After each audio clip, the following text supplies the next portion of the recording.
Olá, nesta aula nós vamos falar sobre o comportamento da tração durante a decolagem. Nós temos aqui duas aeronaves, né? Nós temos um ATR-72 e um Airbus A320.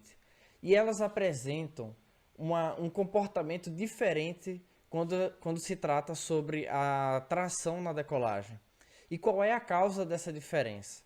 A causa é que essa aeronave, a primeira aqui, o ATR, o sistema de propulsão dela é a hélice.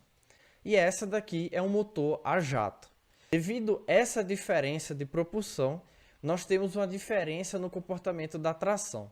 Então vamos começar aqui pelo motor a reação, motor a jato, né? Eu peguei aqui um motor turbofan para dar como exemplo. Então nós temos aqui o ar, né? Esse ar vai ser admitido pelo motor e vai ser comprimido. Quando tem essa compressão, a pressão do ar vai aumentar muito e depois ele vai ser liberado na parte de trás do motor, né?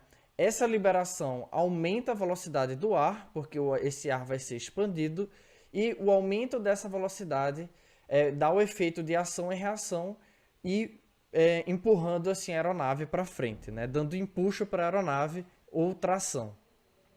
Ou seja, basicamente, o que dá tração para a aeronave é a diferença de velocidade dos gases de escapamento e dos gases de admissão.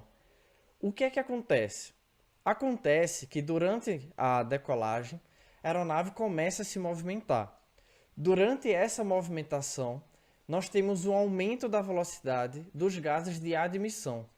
Porém, esses gases de escapamento aqui, a velocidade deles não alteram. Então, a diferença de velocidade entre os gases de escapamento e os gases de admissão, ela fica menor durante a corrida de decolagem.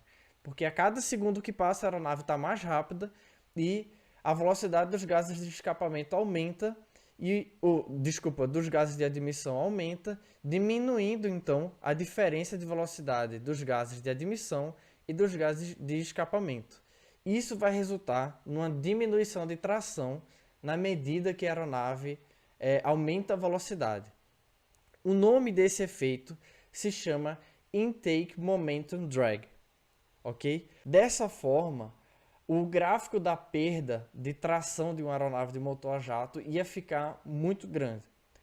Porém, existe um outro efeito que ocorre em um motor a jato chamado Ram Effect.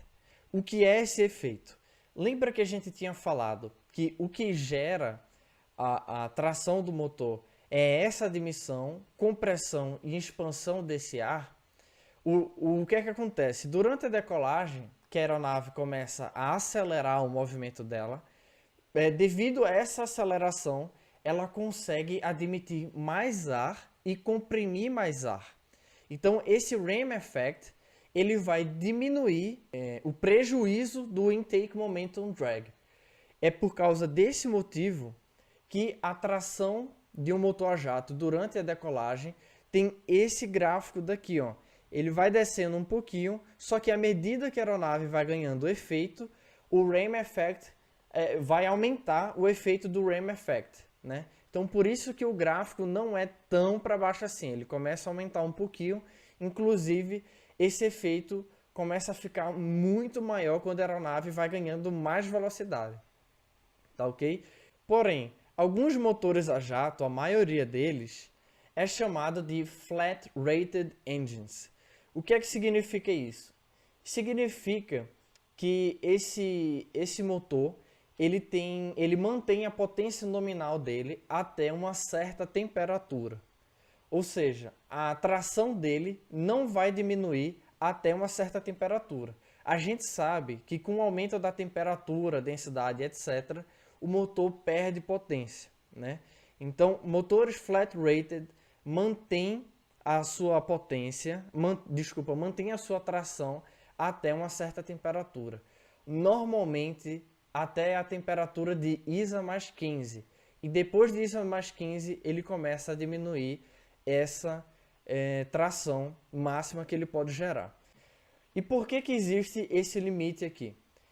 Esse limite existe para que o motor não ultrapasse os limites de compressão. Então, até atingir uma certa temperatura, ele vai manter essa tração. Depois disso, a tração dele começa a diminuir.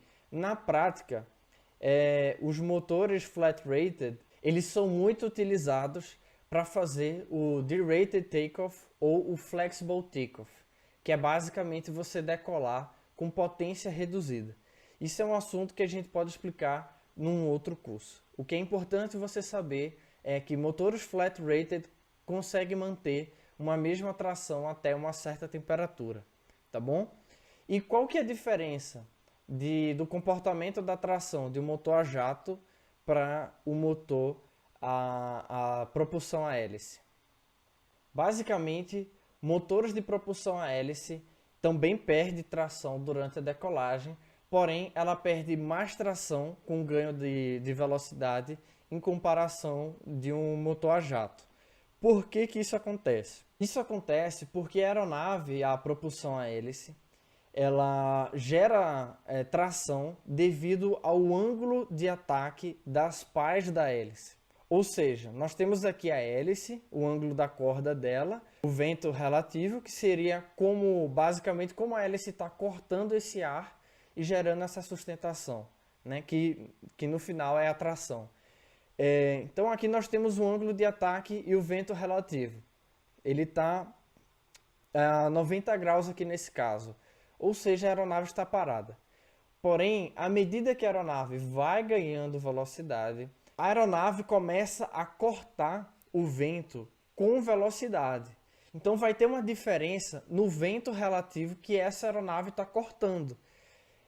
A mudança desse vento relativo, a gente pode ver aqui nessa segunda imagem, faz com que o ângulo de ataque diminua, produzindo menos tração.